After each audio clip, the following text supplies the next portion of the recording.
Hello everyone, my name is Michael and welcome to the Worst Outtakes. Today this is episode 21 and I thank you all so much for your continued support with the channel. I hope you're all excited for what's in store today, so allow me to explain what we're doing. In today's episode of the Worst Outtakes, we'll be picking up where we left off with the Sieg retelling. In the last time we did one of these, we recalled how we made our escape from the Black Bastion and how we had a run-in with a false Hydra. This time, we'll be going over our first half in the Isles of Spire. But before I can start any of that, I need to talk about what happened last time in the podcast. Last time on The Worst Outcome, our group is left in disarray after the creature disappeared and took Owen with it. Using his connection to this creature, Nyland leads the chase after it. Sensing that we're following it, it severs the connection and releases Owen as well. Unbeknownst to us, we decide to try and kill two birds with one stone. Go back to the magic clerics to cure Nyland's condition, which can finally be healed, and locate Owen. Owen, however, wanders off into the death cleric's church to try and get a cure for his own ailment. Upon failing and regrouping back up, we agreed to report the creature to the town guards, so we can continue on our way unhindered. After much debate, the current objective switched to finding Melod, Memor's brother. The big problem though was we were flat broke. We needed money for supplies and food. Memor has the great idea of doing bodyguard work to find someone heading in the same direction as where we want to go, so we can make money while also heading towards our destination. We find a scholar named Brian Goot as he's headed south, which is one of the ways we need to go. He agrees to pay us each day, so we take the job. And the episode ends with us hitting the road with him and getting to know this character a bit more. Now that we're caught up with what happened last time on The Worst Outcome, let's move straight on to the Sieg retelling. Before we hop straight in, I need to give a quick reminder of the party. There's Raudoak, the Dampier fighter, who is played by Jay. There's Stream, the Water Genasi cleric, which is played by me. Creo, the Tiefling Warlock Paladin, was played by Finn. And Hiswin, the Gnome Artificer, was played by Reese. We also had another player at the table at the time. His character was called Darkness, and he was a Kenku rogue. Picking up where we left off, Hiswin used one of those strange coins given to us by the cultists after the Trundler burned down. He used the wish inside to have the party teleported to the Isles of Spire, a tropical climate of sky islands that now are mostly residing in the water.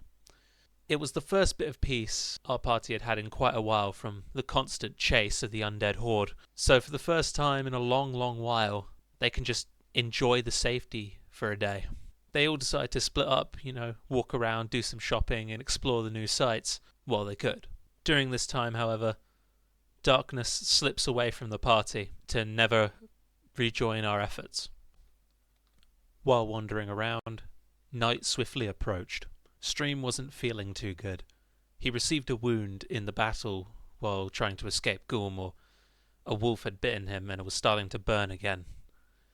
Before he could do anything to try and treat it or seek treatment, the light of a full moon shone upon him.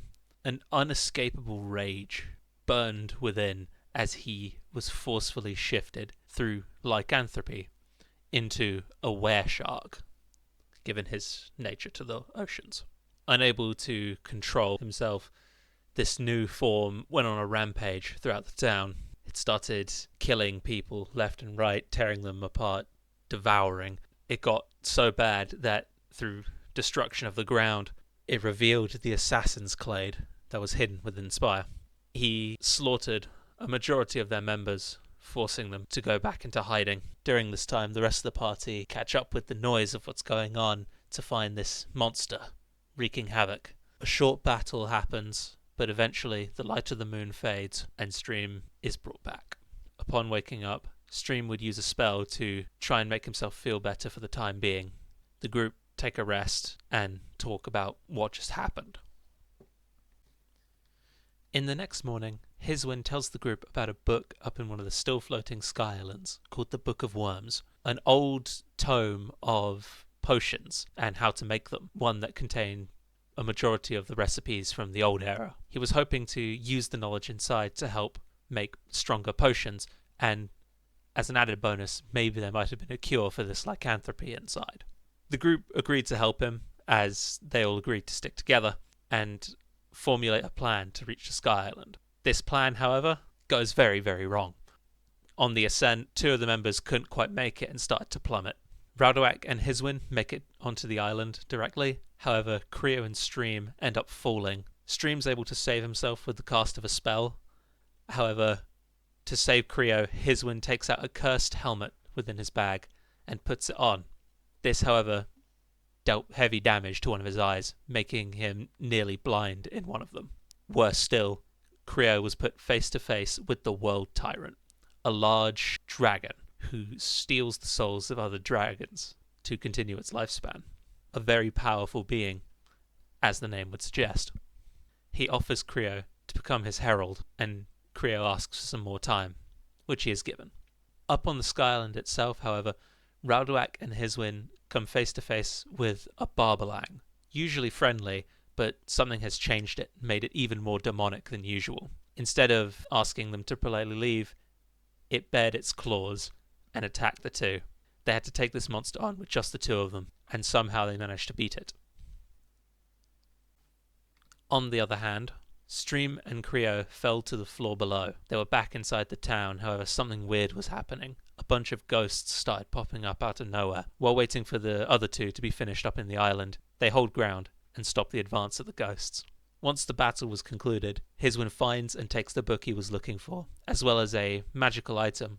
Before he could even realize what happened though, this item was cursed, and its curse was of being very, very sticky. It stuck to his hand and he couldn't get it off. They head back down to check on the 2 of us, and we lay low for a bit, wait for the ghosts to disappear. The next step after that was trying to remove this curse.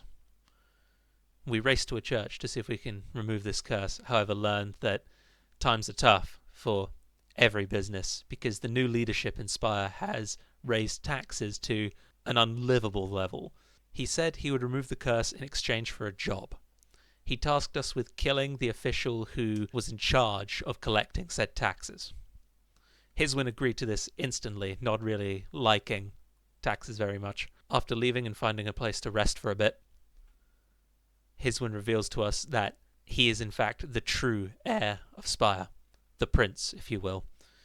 His father was assassinated, and he was cast out as a traitor.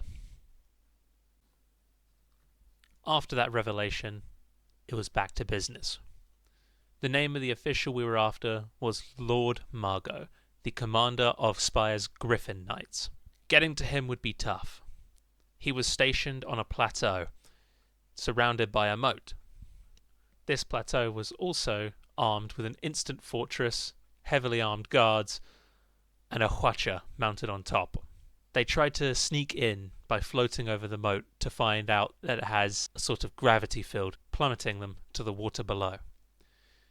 Inside, there were a few Otyugs. They were barely able to crawl their way out. They took quite a heavy beating, but made it inside the compound. Stream has the idea to cast Pass Without Trace on himself, and have the others hide within the bag of holding. They could survive 10 minutes inside, and it shouldn't take him that long to sneak up to the fortress walls and get out of the weapon's aim.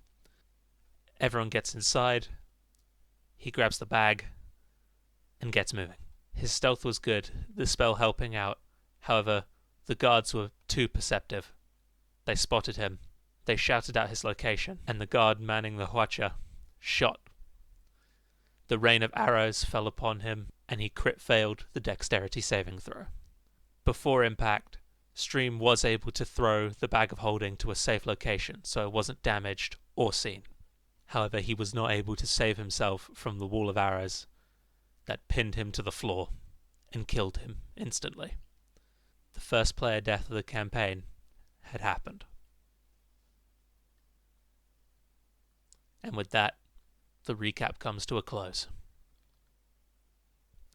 Thank you all so much for watching, and it's been a blast to have you all again. I do hope you enjoyed the retelling of one of our previous campaigns. It's personally one of my favourites that we've ever done, and I'm just so happy to share it with you all. If you want to message us, you can on Instagram at TWODNDpodcast. That is TWODNDpodcast. You can also find us through the YouTube comment section. We try our best to get around to those as much as we can. And if you want to just take a look at all of our content, you can find us on those two places, as well as other social medias that exist, like Reddit, don't go there, Twitter, TikTok. You can even find us on Spotify and other various platforms. It's been a blast to have you. I'm Michael. Thank you all very much for watching. Bye-bye.